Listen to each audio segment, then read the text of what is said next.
এইভাবে আমি কোনোদিন ছুঁয়ে দেখিনি বাচ্চাকে, এমন মেয়েটাকে। 3 মাসের আমার সন্তানকে রেখে আমি নির্ভয়ে জেলে এসেছিলাম। এখনো উনি হাঁটতে পারে না, চলতে পারে না, অনেকে হুইল চেয়ারে। 3 মাসে ছিল বয়স, তখন মেয়েটার বয়স ছিল 3 মাস। যখন আমরা আরো তখন আমি রেখে গেছিলাম, জেলে গেছিলাম। আমার এখনো আমি আরেকটা বলতে চাচ্ছি আপনাদের কাছে, যারা ভিতরে এখনো আছে এদের মধ্যে অনেক সবাই নির্দোষ বা নিরপরাধ এখনো প্রায় দেবে। 250-টিরও বেশি ডিজাইন অপশন নিয়ে ওয়ালটন স্মার্ট ফ্রিজ, বোঝে আপনার প্রয়োজন। তদন্ত করে যেন সরকার তাড়াতাড়ি বের করে আর এদেরকে যেন মুক্তি দেওয়ার ব্যবস্থা করে। এখনো উনি হাঁটতে পারে না, চলতে পারে না, অনেকে হুইল চেয়ারে। আমরা তো এখনো অনেকটা অসুস্থ হলেও হাঁটাচলা করতে পারতেছি, হাঁটতে পারতেছি, কিন্তু এমনও আছে যে ভিতরে হাঁটতে পারতেছে না, প্যারালাইসিস বা অনেক কিছু খুবই ভালো না।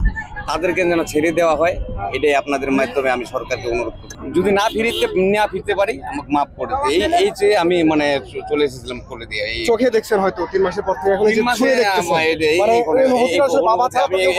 এইভাবে আমি কোনোদিন ছুঁয়ে দেখিনি বাচ্চাকে, এমন মেয়েটাকে, আমার ছেলেটাকে। আমি কাছে সময় চাইলেই যে আমি পাইছি তা না, মনে হচ্ছে অনেক।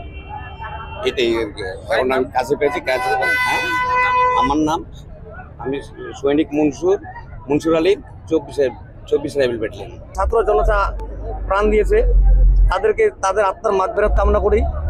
আমাদের 57 জন অফিসার, আমাদের দেশপ্রেমী অফিসার শহীদ হয়েছেন, তাদের স্মরণ করছি, তাদের আত্মার মাগফিরাত কামনা করছি। তাদের পরিবারের সাথে আমি সমবেদনা জানাচ্ছি। এই ঘটনার সাথে জড়িত তাদের দৃষ্টান্ত মতো সাজা হবে। আর যারা জড়িত না, যারা নির্দোষ, তাদেরকে যেন সরকার আপনার মিডিয়া ভাইদের মাধ্যমে